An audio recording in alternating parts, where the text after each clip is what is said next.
Hello everyone and Happy New Year. Sorry for going dark there. You can probably tell from my voice I am still recovering from illness where I have been ill for most of December, and due to the nature of my job, December tends to be the busiest time of the year. So the film viewing and reviewing had to take a little bit of a backseat, but New Year, same old me. And let's just get straight into it with We Live in Time. So let's look at some footage. There is something that your daddy and I Something that Mummy and me want to... we want to talk to you about. So We It's a Live bit in Time is a serious, though. 2024 release directed by John Crowley and starring Florence Pugh and Andrew Garfield, and it's a story about an up-and-coming chef and a recent divorcee find their lives forever changed when a chance encounter brings them together in a decade-spanning, deeply moving romance. So a little disclaimer on this one. Obviously, all the reviews I keep spoiler-free unless I'm going to mention a specific spoiler section, which would be timestamped, but this is a little bit of a weird one. All I'm going to say is, if you are really looking forward to this film and you don't know too much about it, then you should not watch my review. You should go and watch the film and then maybe revisit my review once you've done that. Just because I need to speak about what the film does with structure over here, and I feel like that can take away from the experience if you go into this film knowing that beforehand. So don't say I didn't warn you. If you don't care about those kind of things, you can stay with me right now, but here we go. So this is a film that it might surprise some of you who might think they know my tastes, that I was really looking forward to. I love a romance story. I love Florence Pugh. I also really love Andrew Garfield and the two of them together, and something which is going to be deeply romantic and moving. I'm in. Now, this had done the whole festival scene. I think it premiered at Toronto, I want to say, and got very rave reviews over there, people calling it a proper tearjerker. It did release in the States, I think, on Christmas, and now we have it today here in the UK. So starting the year right, I marched down to the cinema to go and watch it, and the too long didn't read is I am never going to recover from this. I'm actually going to break up what I normally do when I do these reviews, where normally I speak about the director and then I move into the actors and then I go on to some technical aspects and then I kind of give my verdict. But I'm actually going to start with the actors on this one. So if we start with Garfield, he is someone who is obviously deeply talented. He's got very good taste with the films that he tends to want to do. And it's no surprise that this was something he really wanted to do. He's someone who in the spotlight is very open about his emotions, about losing his mother. There was the whole thing where he went on Sesame Street and spoke about loss with Elmo. So this feels like the kind of perfect thing for him to do, where he plays the character of Tobias, which is this man who works for Weetabix. I don't know if that was kind of a sponsor of this film, but that's where he works in this film. He is recently divorced, kind of down on his luck, and he has this chance encounter, which, if any of you have watched the trailer, he gets run over by Florence Pugh's character, Almut. And it is that very typical meet cute in a film, of where there's this spark ignited immediately once they actually consciously both meet each other.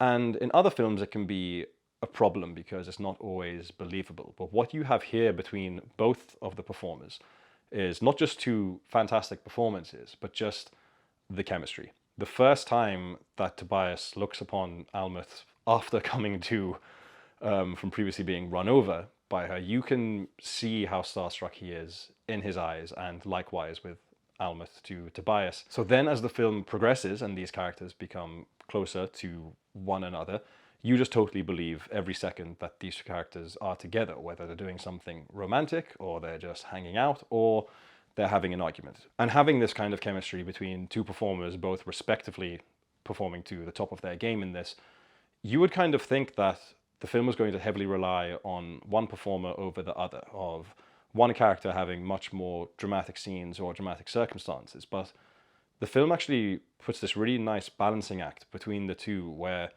with what they are going through in the film, they show very much both sides of it and how it affects both of them, but also affects their family unit at the same time. And that was really surprising. You don't normally get that in these kinds of films. But the thing I actually really want to focus on here, the thing I'm most impressed with in this film, is John Crowley as the director, because a decision was made in this film. I don't know if it was how it was written, because I haven't read the script by Nick Payne. I'd actually like to do that. But it might have been done in the edit after, where for about half the film is told in these very fragmented vignettes of it's jumping between time. The film sort of opens where it's established that Almut and Tobias are together, Then it's jumping between Alma being pregnant and then the coinciding incident that happens in the film, and it's always jumping back and forth. I said up until about halfway, and then it is kind of linear until then. And there is definitely a version of this film which you could just take this and you could cut it in complete chronological order, and I think that doesn't work. This film's biggest strength is the fact that it's giving you these little glimpses into the future and then back to the past and then into the present a little bit, and you kind of don't really know where you are, but I guess that's the point of a film called We Live in Time. So if you couple that really good directorial choice from that point of view with two incredible performances and then some really great needle drops. Apparently John Crowley has a great taste in music. Shout out particularly to Wolf Alice, How Can I Make It Okay? As an end result, you do get what is honestly one of the better romance films that I've seen in recent years. The last one I can really think of, which I guess is kind of a romance, is Past Lives, but that's actually more of a love triangle thing. This is just watching two people after they meet and the situation that kind of unfolds and how they deal with that. And it never goes too dramatic. There is one scene involving a petrol station, which I guess things like that do happen in real life. I'm sure there are real stories like that, but I guess you could say that's the most like movie scene in it. Otherwise, it's really grounded and it really relies on its two performers to kind of just float you by in this experience. And that being said, this is actually a fairly long film. It's about 2.5 hours long, I think, but for me, I didn't feel it this time. I don't know if that's because I haven't been to the cinema in a while and I was just frankly excited to be back, but I sat there in my chair with my popcorn and my drink and I was just locked in the whole time, paying attention. Never checked my watch, and that's normally kind of like a scorecard I have where a film is too long. If I look down to check my watch to see what time it is, that's a sign you've lost my attention and you've gone on for far too long, but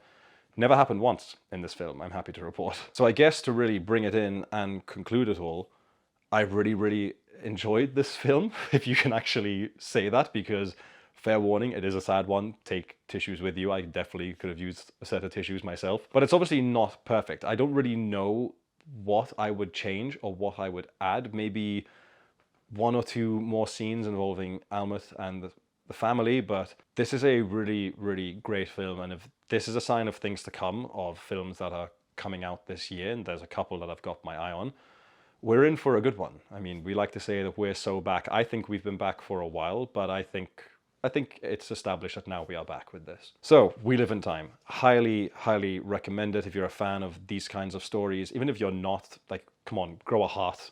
You won't be disappointed. It's really well directed. The performances are fantastic. There's good music. It's shot really well. It's just a really great film and a really good one to start the year and to see in this holiday period if you're still off work and you've got the time. This is a really, really good afternoon watch. I saw it earlier in the afternoon and it's just perfect for that kind of thing. And there we have it. Now's the part where I want to hear from all of you. If you've seen We Live in Time, if you want to see We Live in Time, if you liked it, if you hated it, if you're in the middle of it, if you just want to comment anything in the comments, you know where to go down below and all that. Please subscribe to the channel, like the video, send it to your friends, share it wherever you want. It doesn't make a difference to me where it goes. As I said, my apologies for missing all of December. It did not feel good not stepping foot in a cinema or even really watching a film for an entire month, but I was very ill, then I was very busy, then I was very ill and busy at the same time, and everything just kind of came together and stopped me from doing a thing which I love, which is going to see films and also reviewing them over here. But as I said at the beginning,